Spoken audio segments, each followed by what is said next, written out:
Good morning, everybody. Welcome back to Strength for the Warrior, a weekly segment where I will be presenting on things, talking about things to give strength for the warrior, hoping to build a community where we can bring strength to each other, fighting a battle, being human, right? Being human is hard. So I will be doing these weekly segments, Strength for the Warrior, where we'll be talking about things to give you strength to keep fighting that battle.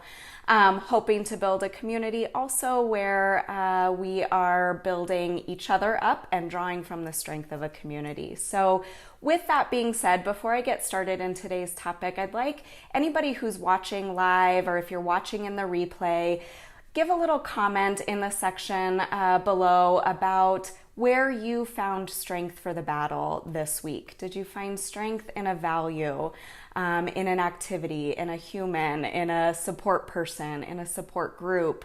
Where did you find strength for the battle in this last week? Share it with us so we can all sort of draw on each other's strength. Today I want to talk about the difference between pain and suffering. And this idea that pain is sort of necessary and inevitable, but the suffering part is optional. And I want to talk about the ways that we humans tend to interact with pain that increases our suffering. So let's talk about this in terms of the physical sense. I want to use a metaphor of, or an analogy of walking through the woods, taking a hike, right? Something that I'm really passionate about. I'm walking in, the woods. I'm connecting to nature. I'm really getting pulled into the values of connection and nature and outdoors and adventure. And I'm really kind of connecting on this path, right? And I stumble over a rock and I hurt my ankle, right? And in this scenario, we might pause, right? We might sit down, tend to the ankle. I might notice that there's a scrape on my knee and I have my first aid kit in my backpack. So I get my Neosporin out and I put the Band-Aid on, or I tend to my, hey Danny, thanks for joining. I tend to the ankle that might be, hurting, right? I wrap it up, I take a little break, I sit in the nature for a while, and I sort of heal that pain, or I tend to it. The pain signal tells my brain that something's wrong, right? I trip over the rock, pain tells my brain, better tend to that ankle, better look and see what's going on.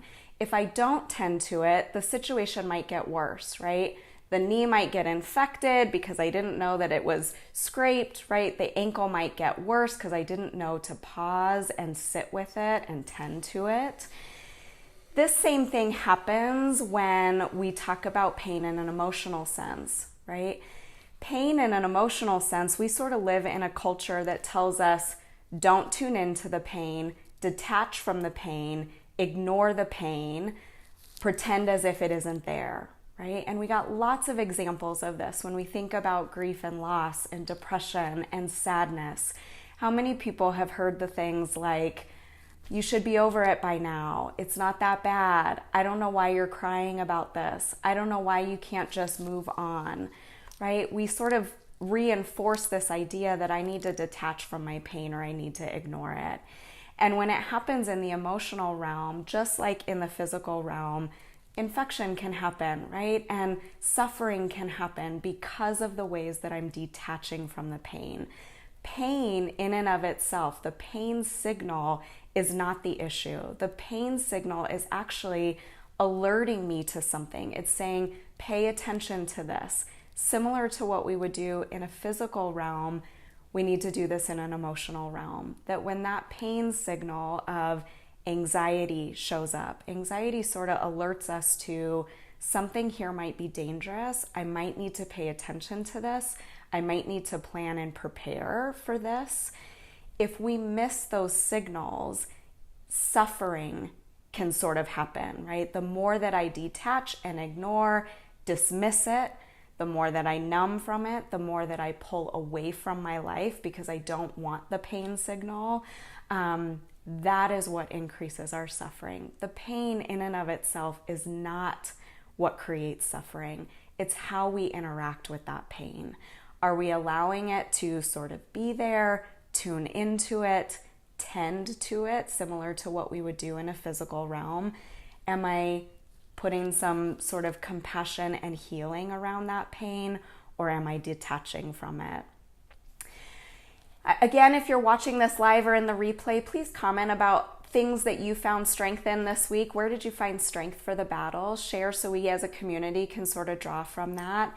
And I would encourage you this week to think about that. When you have that pain signal, maybe it's anxiety, maybe it's sadness, maybe it's grief, maybe it's loss or shame.